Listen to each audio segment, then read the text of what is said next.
Welcome to Ancient Relics Keeper, where buried mysteries, unsolved phenomena, and the darkest corners of history slowly unravel through chilling tales and forgotten truths waiting to be uncovered.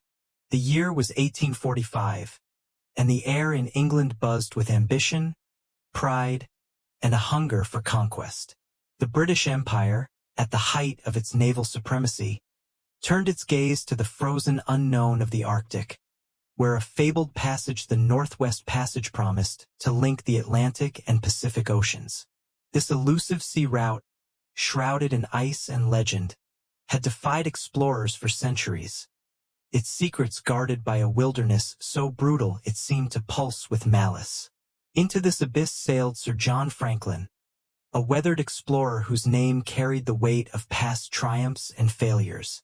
On May 19, 1845, he stood at the helm of a grand expedition, leading 134 souls aboard two ships, HMS Erebus and HMS Terror, their names now whispered like curses in the annals of history. What began as a mission of glory would end in silence, swallowed by a frozen void that offered no mercy and kept its secrets close.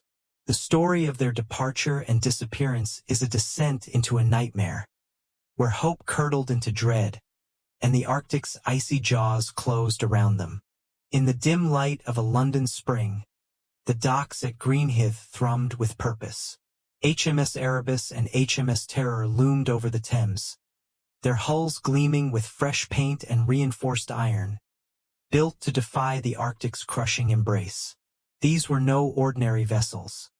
They were the pride of the Royal Navy, fitted with steam engines that hissed and groaned like living beasts, their screws designed to carve through ice. The ships bristled with innovation-heated cabins, desalinators for fresh water, and provisions to sustain the crew for 3 years. Tins of preserved meat, soup, and vegetables were stacked in the holds, their soldered seams glinting with promise, though some whispered they hid a poison none could yet name. The expedition was a marvel of planning, a testament to Britain's belief that no corner of the earth could resist its will.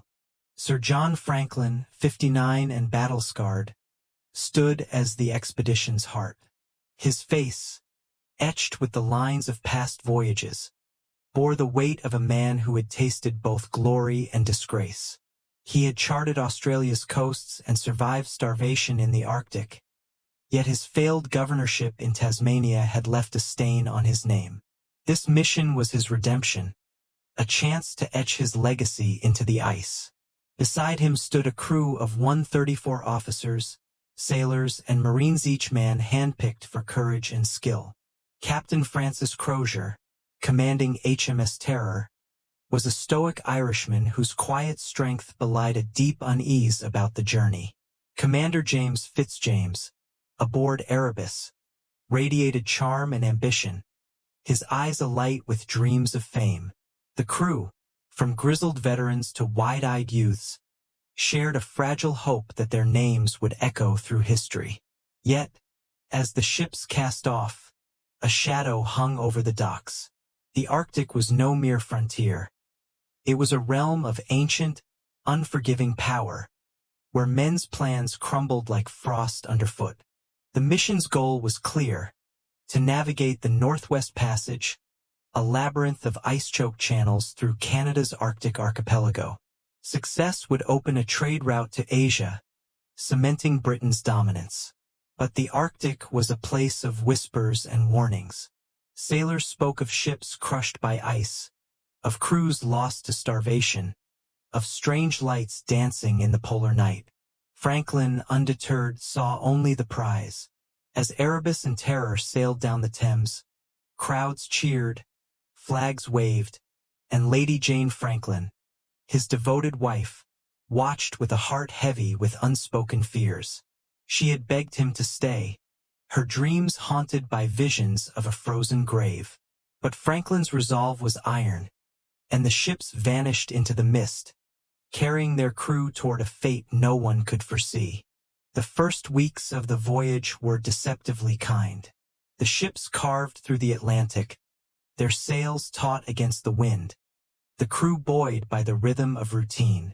By July 1845, they reached Disco Bay, a bleak outpost on Greenland's western coast, where jagged cliffs rose like sentinels over waters thick with icebergs.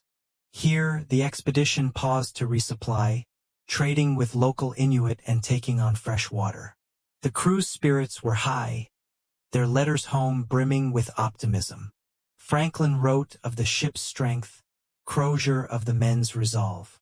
Even the Arctic's chill seemed a minor foe, easily banished by the ship's coal fires and the crew's camaraderie. But beneath the surface, cracks began to form. 5 men fell ill-struck by fevers or weakness that defied explanation. Their faces, pale and hollow, seemed to carry a warning. Franklin, ever pragmatic, ordered them sent back to England aboard a supply ship, reducing the crew to 129. The decision was routine, yet it left an uneasy ripple among the men. Who would be next to falter? As the ships departed Disco Bay, the Arctic's true face began to emerge. Icebergs loomed like ghostly giants, their edges sharp enough to tear steel. The wind carried a low, mournful howl, as if the ice itself were singing of the trials to come. By August 1845, Erebus and Terror entered Baffin Bay, a vast expanse where the Arctic's grip tightened. Here, they encountered 2 whaling ships, the Prince of Wales and the Enterprise, their crews weathered by years in these haunted waters. The whalers reported seeing Franklin's ships moored to an iceberg, the crew in good health, their morale unshaken. Franklin himself was said to have stood on deck, his telescope trained on the horizon, as if he could will the passage into existence. The whalers offered warnings, tales of sudden storms, of ice that moved like a living thing, but Franklin's men laughed them off. They were the Royal Navy, armed with science and steel. What could stand against them? The encounter was brief, a fleeting moment of human connection in a world growing ever colder. The whalers watched as Erebus and Terror sailed west, their silhouettes fading into the fog. It was the last time any outsider would see the expedition alive. The ships pressed on, threading through the channels of Lancaster Sound, where the Arctic's beauty masked its treachery. Towering cliffs of ice glinted under a sun that never fully set, casting an unearthly glow over the water. The crew, lulled by this strange half-light, could not know they were sailing into a trap. The Arctic was patient, its hunger vast. It had claimed men before, and it would claim them again. As summer gave way to autumn, the world beyond the Arctic waited for news. The Northwest Passage was no easy prize, and delays were expected. But by 1846, a faint unease began to stir. No messages arrived, no signals flared from the ice. The Admiralty, confident in Franklin's preparations, dismissed concerns. 3 years' provisions, they said, the best ships in the fleet. Surely, Franklin was simply charting the passage, his triumph imminent. Yet Lady Jane Franklin, pacing the halls of her London home, felt a growing dread. Her dreams were filled with visions of shattered ships and frozen hands reaching from the dark. She pleaded for a search, but her voice was drowned by bureaucratic calm. By 1847, the silence had grown deafening. 2 years without a word, without a trace. The Arctic, vast and unyielding, offered no clues. Whalers returning from Baffin Bay reported no sightings, no wreckage, no whispers of Franklin's fate. The expedition had vanished as completely as if the ice had swallowed it whole. In London, newspapers began to speculate, their headlines tinged with fear. Had the ships been crushed? Had the crew starved? Or had they stumbled into something darker, something the Arctic kept hidden? The public, once enthralled by the expedition's promise, now shivered at its mystery. The silence was more than an absence. It was a presence, heavy and suffocating. It clung to the families of the crew, to the sailors who had waved farewell, to the nation that had staked its pride on Franklin's success. The Arctic, with its endless ice and eternal night, seemed to mock their hopes. Somewhere in that frozen wasteland, 129 men were either fighting for survival or already lost to a fate too terrible to imagine. The ships, once symbols of human ambition, were now phantoms, adrift in a sea of ice where time itself seemed to freeze.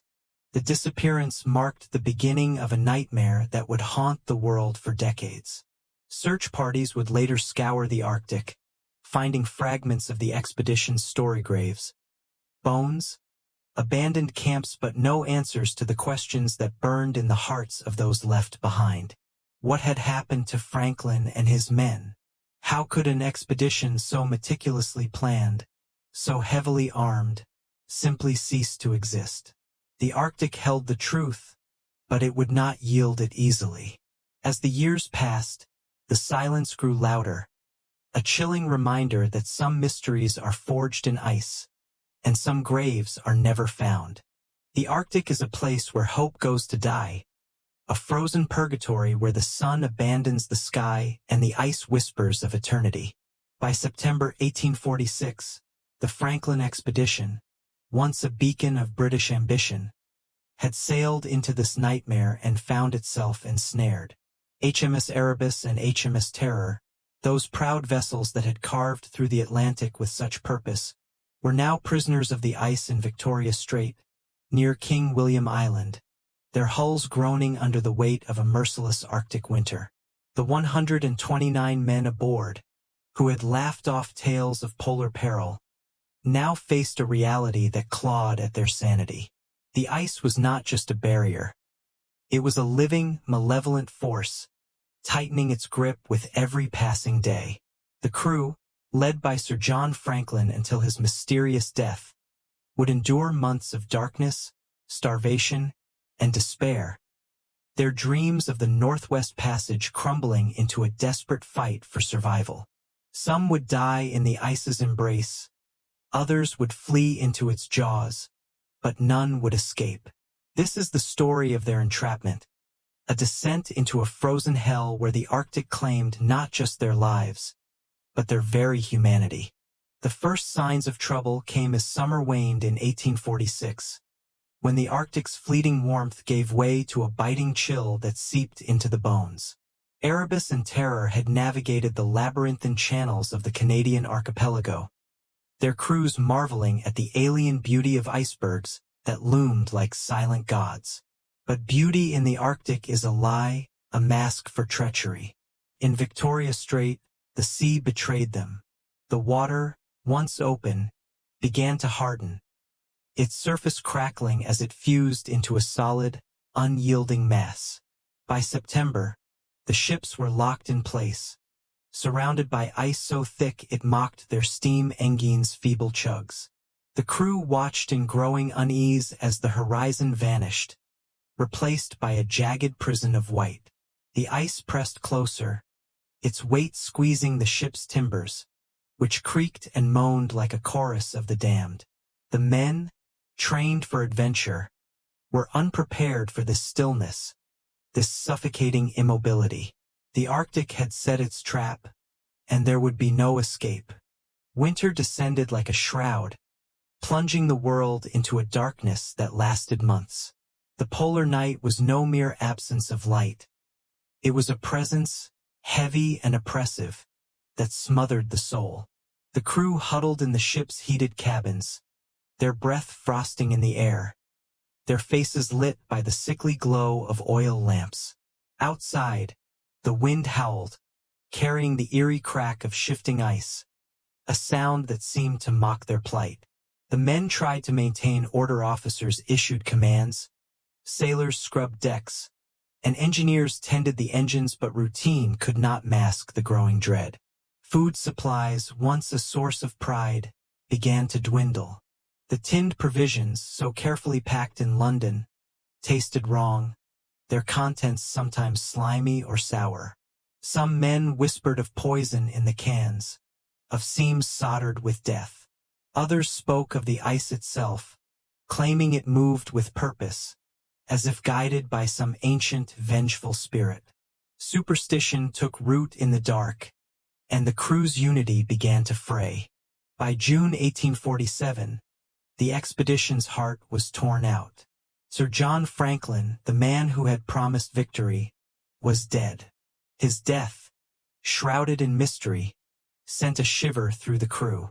No logbook recorded the cause. No witness spoke of his final moments. Had he succumbed to illness, his body ravaged by the Arctic's unseen plagues? Had the cold claimed him, freezing the life from his limbs? Or had something darker, something the men dared not name, taken him? 23 others followed him into the void, their bodies laid out on the ice or sealed in the ship's holds, their faces frozen in expressions of anguish. The crew, now leaderless in spirit, turned to Francis Crozier and James Fitzjames, whose authority could not fill the void left by Franklin's fall. Crozier, grim and resolute, knew the Arctic's cruelty better than most, his eyes haunted by past expeditions that had flirted with disaster. Fitzjames, ever the optimist, tried to rally the men with tales of rescue, but his words rang hollow against the ice's relentless grip. The ships remained trapped, the ice unyielding, and the men began to feel the weight of their isolation. They were alone, forsaken by the world, their only companions the wind's mournful wail and the ice's mocking laughter. The second winter was a descent into madness. The polar night returned, blacker and crueler than before, its darkness seeping into the men's minds. The ships, once havens, became tombs, their walls closing in as the ice tightened its hold. The timbers groaned louder now, splintering under the pressure, each crack a reminder of the ship's mortality. Food grew scarce, the tinned provisions nearly gone, replaced by meager rations of hardtack and salt pork that turned the stomach. Scurvy began to creep through the crew, its symptoms grotesque: gums bleeding, teeth loosening, skin turning sallow. Men who had once stood tall now shuffled like ghosts, their bodies betraying them. Some fell ill with fevers or coughs that echoed through the ship's corridors, a grim symphony of suffering. Others saw things in the dark, shapes moving beyond the ice, lights flickering where no light should be. The officers tried to maintain discipline, but fear was a contagion, spreading faster than any disease. The men whispered of curses, of an Arctic that punished hubris, of a passage that demanded blood. By April 1848, hope had withered to a faint, flickering ember. The ice showed no sign of relenting, its grip as eternal as the stars. The crew, reduced to 105 gaunt, hollow-eyed survivors, faced a choice that chilled the soul. Remain in the ships, praying for a miracle, or abandon their steel-walled prisons and seek salvation on foot. Crozier and Fitzjames, their faces etched with despair, chose the latter. The decision was a gamble born of desperation, a defiance of the Arctic's will. The men gathered what they could: tents, tools, and meager rations, loading them onto sledges that would drag their dreams across the ice. They left behind the ships, now silent relics, their holds filled with the ghosts of those who had died. A note, scrawled in haste and left at a cairn, recorded their plan: to march south toward the mainland to the Back River, where they hoped to find a trading post or rescue. The note was a cry into the void, a plea that no one would hear. The trek began with a grim resolve, the men hauling their sledges across a landscape that seemed to mock their struggle. The ice was uneven, jagged, and treacherous, its surface hiding crevasses that could swallow a man whole. The wind lashed their faces, tearing at their frostbitten skin, while the cold gnawed at their bones, relentless and unforgiving. The crew, weakened by hunger and disease, moved slowly, their steps faltering as the sledges grew heavier. The Arctic watched, its silence deafening, its vastness a reminder of their insignificance. Some men collapsed, their bodies left where they fell, offerings to a land that craved sacrifice. Others pressed on, driven by a primal urge to survive, their eyes hollow with the knowledge that salvation was a lie. The mainland was hundreds of miles away, across a wilderness of ice and stone, and the men were already broken. The Arctic had no mercy to offer, only an endless expanse of white, stretching to a horizon that promised nothing but death. The fate of those 105 souls remains one of the Arctic's darkest secrets. None reached the mainland. None were seen again by the outside world. The ice, their captor and executioner, closed over their tracks, erasing their struggle from the earth. Years later, search parties would find traces of their torment-scattered bones, abandoned sledges, a trail of despair that led nowhere. The ships, left to the Arctic's mercy, would lie silent for over a century, their wrecks hiding the truth of those final days. The men who abandoned Erebus and Terror had walked into a void, their hopes snuffed out by a land that knew no pity. The Arctic had claimed them, as it had claimed so many before, its ice a shroud, its silence a requiem. The story of their entrapment is a testament to the fragility of human ambition, a warning that some frontiers are not meant to be crossed, and some mysteries are meant to endure.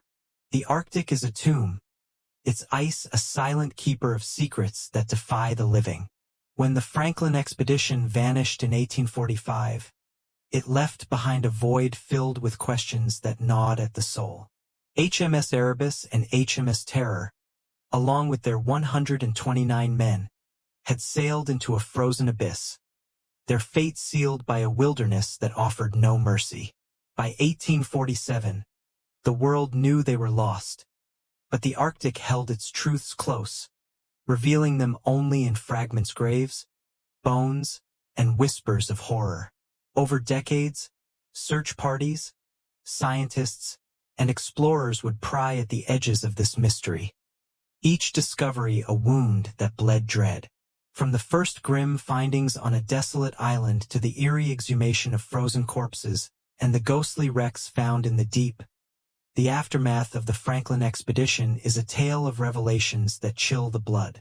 Each clue uncovered was a scream from the past, a testament to a tragedy that refused to stay buried. The search began in 1848, driven by a mix of duty and desperation.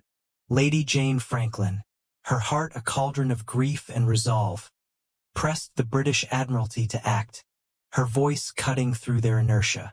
Ships were dispatched to the Arctic, their crews scouring a landscape that seemed to mock their efforts. The ice was vast, unyielding, its surface scarred by winds that howled like banshees. The searchers found nothing at first, only an endless white that swallowed hope. But in 1850, a grim discovery broke the silence. On Beechey Island, a barren speck in the Arctic archipelago, a team stumbled upon 3 graves, their wooden markers stark against the snow. The names carved into them John Torrington, John Hartnell, William Brainweir, those of Franklin's men, dead in the winter of 184,546, before the expedition's true horrors had begun. The graves were meticulous, the bodies buried deep, as if the crew had clung to civility in the face of the unknown. Yet the site was eerily quiet, the only sound the crunch of ice underfoot. The searchers felt a chill beyond the cold, a sense that the Arctic was watching, its secrets barely stirred. These were the first to die, but what had killed them? Disease? Cold? Or something the ice refused to name? The graves offered no answers, only a warning that the expedition's story was one of suffering, etched into a land that cared for no one. The searchers left Beechey Island with heavy hearts, their findings a spark that ignited a frenzy of expeditions. The Arctic became a magnet for adventurers and naval men, each hoping to unravel the mystery or claim glory. But the ice was a cruel gatekeeper, yielding its truths only in whispers. In 1854, A Scottish explorer named John Ray returned from the Arctic with a tale that froze the blood of Victorian England. He had met Inuit hunters near King William Island, their words painting a nightmare. They spoke of white men, gaunt and starving, dragging sledges across the ice, their eyes hollow with despair.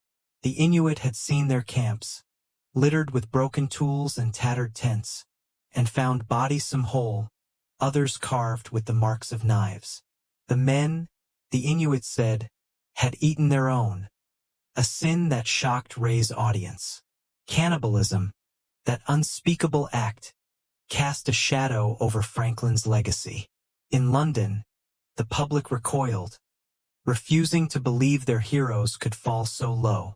Lady Jane denounced Ray, calling his report a slander, but the Inuits' words carried a weight that could not be dismissed. They had no reason to lie, their lives bound to the Arctic's truths. Ray brought back relic silver spoons, a gold watch, a medal bearing Franklin's name, each item a shard of the expedition's ruin. The artifacts were proof of contact, but they deepened the mystery. Where had the survivors gone? And what had driven them to such horrors? The Inuit's tale was a wound that festered, its implications too grim to ignore. The Arctic had stripped the crew of their humanity, reducing them to primal instincts in a land where survival was a curse. Search parties pressed deeper, finding more traces of the expedition's collapse. On King William Island, they uncovered abandoned camps, their contents a gallery of despair. Torn clothing, rusted tools, and bones scattered like offerings to a merciless god. Some bones bore cut marks, silent witnesses to the Inuits' claims. The searchers shuddered at the thought, their minds conjuring images of men, driven mad by hunger, turning on their brothers. The Arctic's silence was deafening, its ice a mirror reflecting the fragility of human resolve. Each discovery was a step closer to the truth, but also a descent into a darkness that clung to the soul. The expedition had not simply failed. It had been consumed, its men lost to a fate that defied comprehension.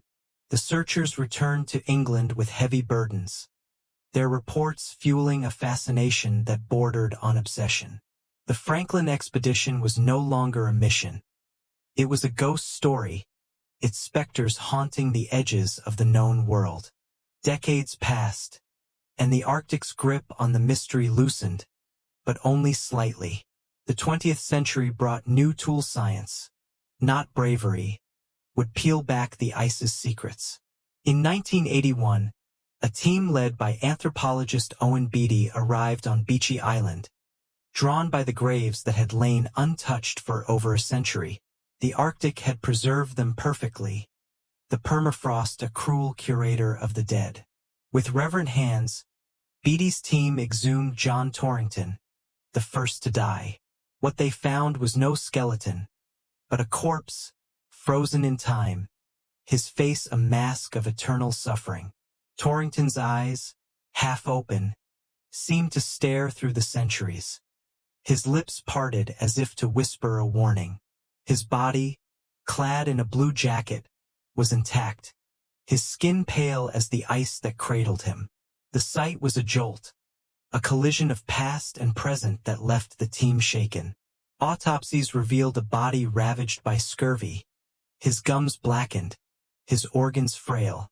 But there was more, a high level of lead, poison in his blood, perhaps from the tinned food that had promised sustenance. The cans, soldered with care in London, may have been coffins in disguise, their contents leaching death into the crew. Hartnell and Brain, exhumed later, told the same story. Scurvy, lead, and a slow, agonizing end. The discoveries were a breakthrough, but they deepened the horror. Had the crew been doomed from the start, their provisions a betrayal? The Arctic had preserved their bodies, but it mocked their pain, offering clues that raised more questions than answers. The exhumations were a grim prelude to the final act of discovery. For over 150 years, Erebus and Terror remained phantoms, their wrecks lost to the Arctic's depths. But in 2014, a Canadian team, armed with sonar and Inuit knowledge, found a shadow in the shallows near King William Island. It was Erebus, resting in 11 meters of water, her hull eerily intact, as if the ice had simply let her go. The wreck was a time capsule, its deck strewn with artifacts. A cannon, a bell, a pair of boots frozen in place. Divers, their breaths heavy in the frigid water, felt the weight of the ship's ghosts, its silence louder than the sea. 2 years later, in 2016, Terror was found, her masts broken but her structure pristine, as if she had waited patiently for discovery. The wrecks were a triumph, a glimpse into the expedition's final days, but they were also a curse. Each artifact a plate, a sextant, a shattered bottle was a piece of a puzzle that refused to form. The ship's logs, if they survived, lay buried in the silt, their words locked away by the Arctic's jealous hand. The wrecks confirmed the expedition's end, but they whispered of horrors untold, of men who had faced the ice and lost everything. These discoveries, from the graves of Beechy Island to the wrecks in the deep, are a testament to the Arctic's power. Each find was a wound, a glimpse into a tragedy that defies closure. The bones, the bodies, the ships, they speak of suffering, of desperation, of a mission that became a nightmare. Yet the Arctic remains a silent judge, its secrets only half revealed. The relics are fragments of a story that may never be whole, their presence a reminder that some truths are too heavy to bear. The Franklin expedition's aftermath is a haunting, a chorus of voices from the ice, crying out for understanding in a world that can only listen in fear. The Arctic is no mere wilderness. It is a predator, its ice a labyrinth of malice that devours the unwary. When the Franklin expedition sailed into its frozen maw in 1845, it carried the hubris of an empire, believing steel and science could tame a realm that answered to no man. HMS Erebus and HMS Terror, with their 129 souls, were swallowed by this unforgiving void, their dreams of the Northwest Passage reduced to a requiem of frost and despair. The disaster that claimed them was not a single blow but a symphony of horrors, each note played by forces both natural and unnatural, conspiring to unravel body and soul. The Arctic's relentless cold, the creeping decay of disease, the silent poison in their provisions, and the descent into unspeakable acts, these were the instruments of their ruin. To trace the causes of this catastrophe is to walk a path lined with shadows, where every step reveals a new terror, and the truth remains cloaked in a mist of dread. The Franklin expedition did not simply fail. It was consumed, its end a testament to the Arctic's cruel indifference and the fragility of those who dared to challenge it. The Arctic itself was the first and fiercest executioner, a titan of ice and darkness that brooked no defiance. From the moment Erebus and Terror entered Victoria Strait, they were trespassers in a domain that punished intrusion. The sea, once a pathway, turned traitor, freezing into a vice that gripped the ships with a strength no steam engine could break. The ice was not passive. It moved, it breathed, its jagged edges grinding against the ship's hulls with a sound like bones snapping in the night. Winter brought a cold so profound it seemed to leach the life from the air, turning breath to frost and blood to sludge. The polar night stretched for months, a blackness so complete it felt like a living thing, pressing against the men's eyes, whispering doubts into their minds. Blizzards roared across the ice, their winds carrying the wail of something ancient, something that had watched civilizations rise and fall. The crew, trained for adventure, were no match for this elemental fury. Frostbite claimed fingers and toes, turning them black and useless, while the cold sapped their strength, leaving them shivering husks. The Arctic was not a place to conquer. It was a force that broke men, its vastness a reminder that they were nothing. The ships, trapped in this frozen prison, became coffins, their timbers groaning under the ice's relentless embrace, each creak a countdown to oblivion. Yet the Arctic's wrath was only the beginning, for the crew carried their own doom within their bodies. Disease, that silent reaper, stalked the ship's corridors, its presence felt in the slow decay of flesh and spirit. Scurvy was the cruelest of these specters, a plague born of starvation's shadow. The men, cut off from fresh food, felt its first whispers in their bleeding gums, their teeth loosening like gravestones in soft earth. Their skin grew sallow, bruised by the lightest touch, while their joints ached with a pain that seemed to echo the ice's cruelty. Scurvy was no mere illness. It was a thief, stealing strength, hope, and humanity. Men who had once hauled ropes now struggled to stand, their bodies betraying them as the Arctic watched. Pneumonia, too, crept among them, its coughs echoing through the ships like a dirge. The damp, frigid air bred infection, and the crew, weakened by hunger, had no defense. Some whispered of tuberculosis, a ghost from their first winter, its slow burn claiming lives before the ice tightened its grip. These diseases were not random. They were the Arctic's allies, exploiting the men's isolation, turning their bodies into battlegrounds where survival was a fleeting dream. Each death was a crack in the crew's resolve, a reminder that the ice was not their only enemy. The provisions, once a symbol of British ingenuity, became a more insidious betrayer, their promise of sustenance tainted by a hidden venom. The tinned food, stacked high in the ship's holds, was meant to sustain the crew for 3 years, its soldered seams gleaming with industrial pride. But something was wrong. The cans, opened in the dim light of the ship's mess, sometimes held meat that smelled of rot, its texture slimy and foul. Botulism, a poison born of spoiled food, may have struck silently, its toxins twisting the gut and stopping the heart. Worse still was the specter of lead, a slow, creeping death that seeped into the crew's blood. The can soldering, done in haste by London's factories, leached lead into the food, a poison that clouded minds and weakened bodies. Some men grew confused, their thoughts unraveling like thread, while others felt a heaviness in their limbs, as if the Arctic itself had entered their veins. The ship's water systems, with their lead pipes, may have compounded the curse, turning every sip into a gamble with death. Early scientists pointed to lead as the expedition's killer, but later studies questioned its role, suggesting the levels were high but not lethal.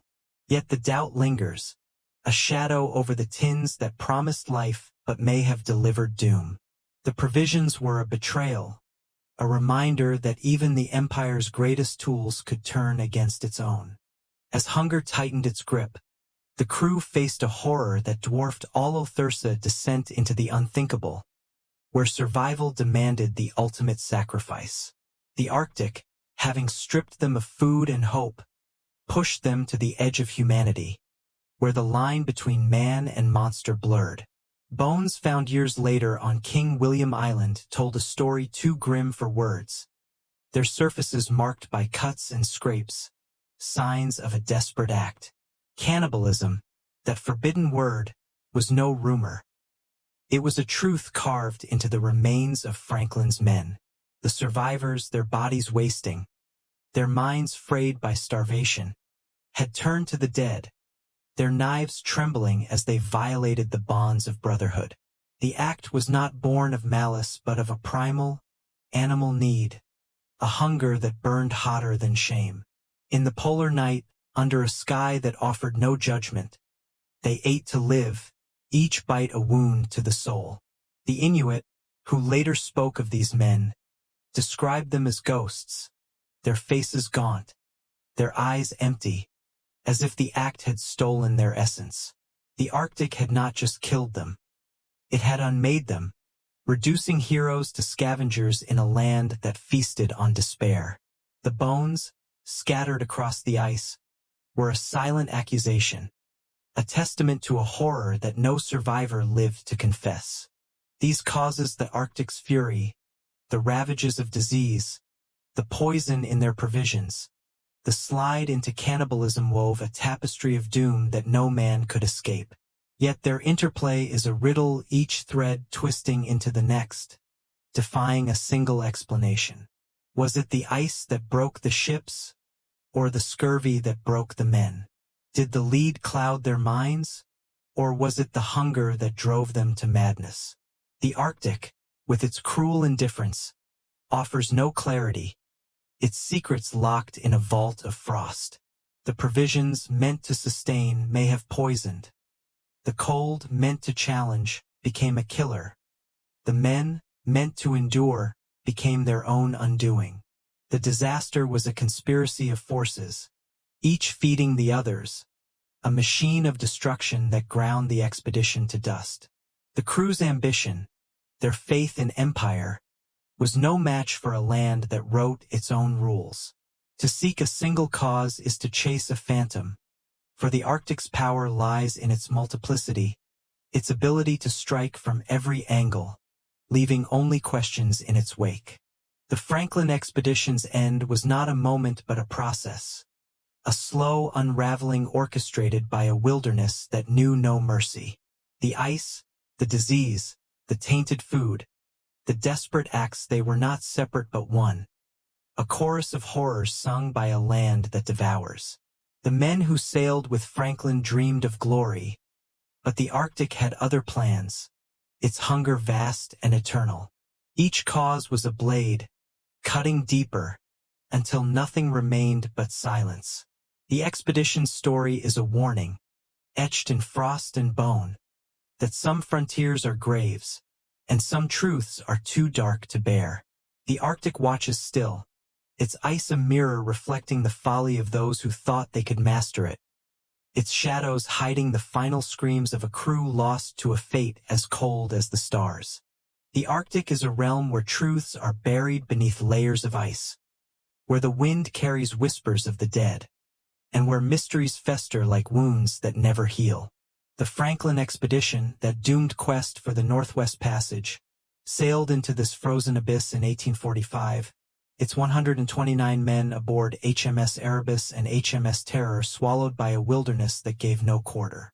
By 1848, they were gone, vanished into a silence so profound it seemed the Arctic itself had erased them from existence. Over the centuries, fragments of their fate have surfaced. Graves on desolate shores, bones scarred by desperation, and ships resting in the deep like silent sentinels. Yet these discoveries, far from solving the enigma, have only deepened it, each clue a thread in a tapestry of dread that refuses to unravel. The questions that linger: what killed Sir John Franklin and the early victims? Why did the survivors' trek end in oblivion? And what secrets lie locked within the wrecks? Are not mere puzzles but specters, haunting the edges of human understanding. To probe these mysteries is to step into a void where the Arctic's cold breath chills the soul, where every answer births a new terror, and where the truth remains a phantom, forever out of reach. The first shadow falls over the death of Sir John Franklin himself, a loss that struck the expedition like a blade through its heart. By June 1847, Franklin, the weathered commander who had staked his legacy on conquering the Northwest Passage, was dead, along with 23 others, their bodies claimed by a force no logbook dared name. The note left at a cairn on King William Island, scrawled in haste by survivors, recorded the date June 11, 1847, but offered no cause, no hint of the horror that had claimed their leader. Was it disease, that silent predator that stalked the ship's corridors? Scurvy, with its blackened gums and bleeding flesh, could have weakened Franklin, turning his body into a fragile shell. Pneumonia, bred in the damp, frigid air, might have choked his lungs, each breath a struggle against the Arctic's icy grip. Or was it something more sinister, poison seeping from the tinned provisions? Their soldered seams leaking lead into his blood, clouding his mind until life slipped away? The crew, already battered by the ice's embrace, would have watched their leaders decline with growing dread. His death an omen of the trials to come. Some whisper of darker possibilities: an accident on the ice, a fall through a hidden crevasse, or even mutiny, born of fear and desperation in a crew pushed to the brink. The Arctic, with its endless night and mocking silence, offers no clarity. Franklin's body was never found, his grave unmarked, his final moments a secret the ice guards jealously. The 23 others who died with him are equally elusive, their fates bound to the same mystery. Were they struck by a sudden plague, a contagion that swept through the ships like a curse? Or did the Arctic itself, with its relentless cold and unyielding hunger, claim them one by one, their deaths a prelude to the greater horror that awaited? This question is a wound, bleeding dread into every attempt to understand, a reminder that the Arctic does not merely kill, it conceals. The second enigma is a tragedy of movement, a desperate flight that led only to annihilation. In April 1848, the 105 survivors, led by Francis Crozier and James Fitzjames, made a choice that echoes through history like a scream. Trapped in the ice for nearly 2 years, their ships groaning under the weight of a frozen prison, they abandoned Erebus and Terror, loading sledges with meager supplies and setting out across the ice toward the mainland. Their goal was the Back River, hundreds of miles south, where they hoped to find a trading post or salvation. But none survived. Not a single man reached safety, their trek a march into a void that swallowed them whole. Why did this journey fail so utterly? The Arctic's terrain was a nightmare, its ice jagged and treacherous, its snowdrifts hiding crevasses that could claim a man in an instant. The men, weakened by scurvy and starvation, were shadows of themselves, their bodies frail, their steps faltering under the weight of sledges laden with useless relics, silverware, books, and tools that mocked their plight.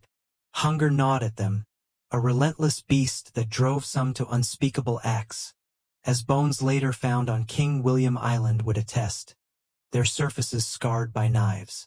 The Inuit, who saw these men in their final days, described them as ghosts, their faces gaunt, their eyes empty, as if the Arctic had stolen their souls before their bodies fell.